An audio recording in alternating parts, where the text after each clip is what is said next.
All right, fifth grade. So today we're going to continue with dividing, and then we are going to continue checking with multiplication. This first one is done for you, and if you guys kind of notice, it is 47.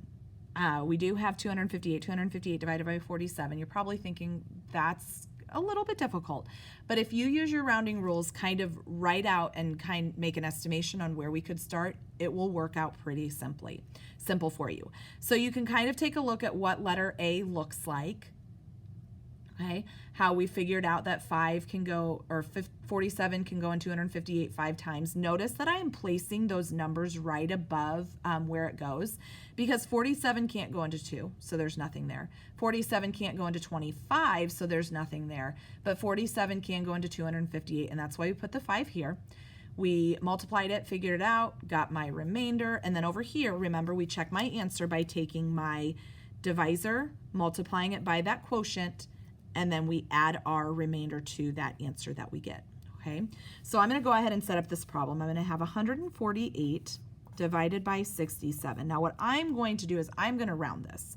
And so I'm going to think, okay, well, if I've got 67, I could round it to 70. So I'm gonna think 70, 140, because remember guys, we're just counting by sevens and adding those 10s. So 7, 14, 210, because it would be 21 with a 10, 210. So I'm going to look at this, and you know what? I'm going to kind of think, I'm going to try it times 2. So I'm going to see what 67 times 2 is.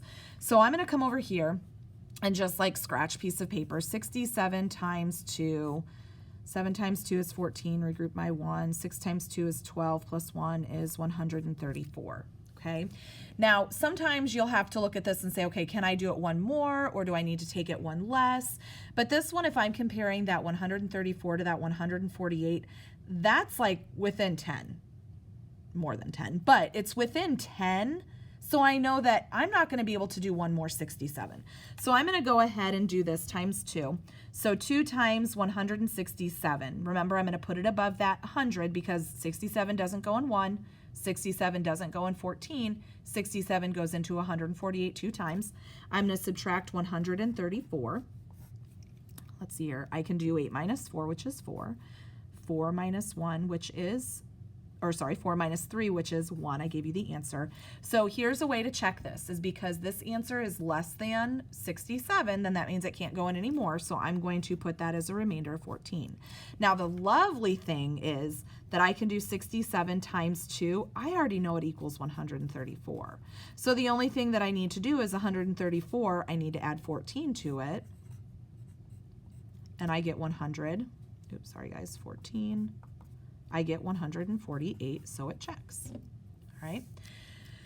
591 divided by 73.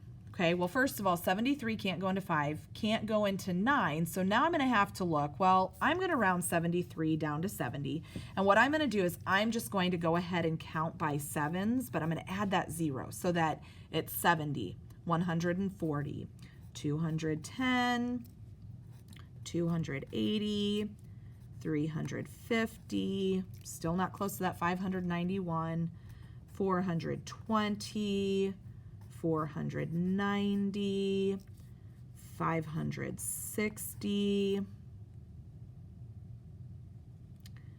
and then, oh, did I do that right? Yes, I did do that right. And then let's see here, 630. Well, I could have probably stopped at the 560. We'll kind of see what's going on with that. So if I were to count this, I've got 1, 2, 3, 4, 5, 6, 7. Well, I'm going to try this by 8 first. So let's go ahead and do 73 times 8. All right. And I'm writing this small because I'm checking to see, because I don't want you guys just to write 8 up here. We've got to double check to make sure that it does stay within this number. So 3 times 8 is 24, regroup my 2.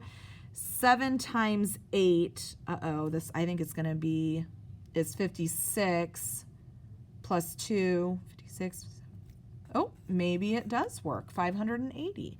So I can go ahead, I've checked this, I can't add another 73 to it, it's underneath that number, so it's perfect. So I'm gonna go ahead and write 8, I'm gonna subtract 584, I can't do 1 minus 4, but I can regroup this. Now 11 minus 4 is 7, it's a remainder of 7. Okay, so because I've already done 73 times 8, I already know that equals 584. Then I'm going to take 584 and I'm going to add 7 to it to double check. And it equals 500. Oops, sorry, I need to add that 7. It equals 591, so it does check. Alrighty. So let's go ahead and come down here. I've got 759. I was writing ahead of myself. Divide that by 94. Now, you don't want to round that up to 100. You could, but I'm probably just going to round it down to 90. So I'm going to come over here and I'm just going to write all my factors of 9, and I'm just going to add that 0. So I've got 9, 18, which would be 180, 270, 360, 450, 540, not close to that 750 yet, or 759, 540, 630, 720, and then skip this down, 810. So I'm probably, let's go ahead and check this one, which would count 1, 2, 3, 4, 5, 6, 7. It would count that 8th one down.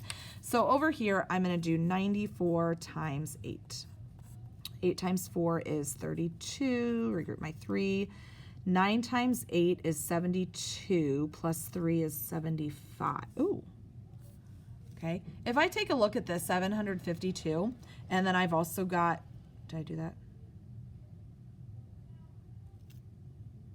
72, 73. Yes. Oh, sorry guys. I want to recheck my work here. So I can look at this and I know I can't add another 94 to it. It is still less than that number, so I'm still good. So I know that it's going to go in 8 times. I'm going to subtract 752. I can do 9 minus 2 is 7, and then of course 5 minus 5 is 0, 7 minus 7 is 0. So my remainder would be 7. So I already know that 94 times 8 is going to equal 752, and I'm going to take that 752 and I'm going to add 7 to it, and when I add 7 to it, I get 759. So it does check.